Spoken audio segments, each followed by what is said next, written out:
بہت شکریہ. ایک تو آپ لوگوں کو خاصا انتظار کرنا پڑا.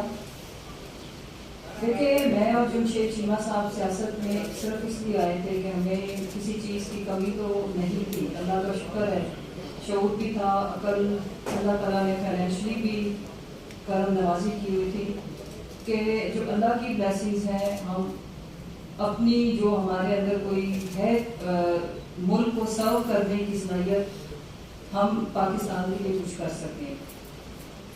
آج باقی جو ساری ڈیٹیلز ہیں چیمہ صاحب نے بتا دی ہیں, اور جو 9 میں میری یہ خواہش ہے کہ اگر ٹائم واپس جائے اور ہمارے بس میں ہو تو کاش یہ 9 مئی کا دن ہماری زندگیوں سے پاکستان کی سیاست سے ڈیلیٹ ہو سکے.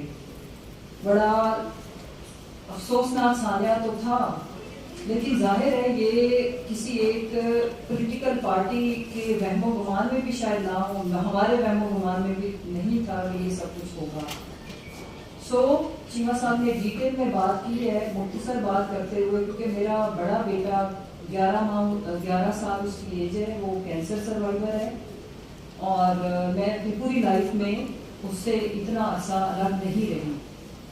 اس کو تھوڑا سا اور بھی ہیلتھ ایشوز ہیں جس کی وجہ سے وہ تھوڑا مینٹلی ایموشنلی اس کو ہمیشہ اسسٹنس کی ضرورت ہوتی ہے. تو میں یہاں پہ اپنی سیاست کو اور پی ٹی آئی کو خیر آباد کہتی ہوں, اور انشاءاللہ کسی اور رول میں اگر آپ نے وطن کے لیے ملک کے لیے کچھ کرنا ہے تو اللہ تعالیٰ اور ہمیں وسائل بھی دیے ہوئے, کسی اور طریقے سے بھی ملک کی خدمت کر سکتے ہیں. بٹ میں اپنی فیملی, میرے لیے اپنے میاں کی زندگی, اپنے بچوں کی زندگی اور صحت سب سے زیادہ عزیز ہے. اس کے ساتھ جو اللہ نے ہمیں اگر کسی رول اور میں آپ سوشل ویلفیئر میں کچھ بھی کر سکتے ہیں. سیاست کو فی الحال میں چھوڑ رہی ہوں, پی ٹی آئی کو بھی, اور 9 مئی کو میری زندگی کا اگر میں یہ کہوں کہ بدقسمت ترین دن تو وہ غلط نہیں ہوگا.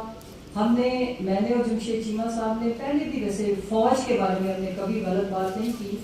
فوج پاکستان کی آزادی کی علامت ہے, ہم سب کے یہاں پہ پرسکون بیٹھے رہنے کی علامت ہے. دوبارہ کہوں گی کہ اللہ تعالیٰ پاکستان کا حامی و ناصر ہو, اور اللہ تعالیٰ پاکستان کی زندگی سے آنے والی نسلوں سے اس طرح کے بدقسمت دن ڈیلیٹ کر دے, اور اللہ کرے کہ کبھی نہ ہو.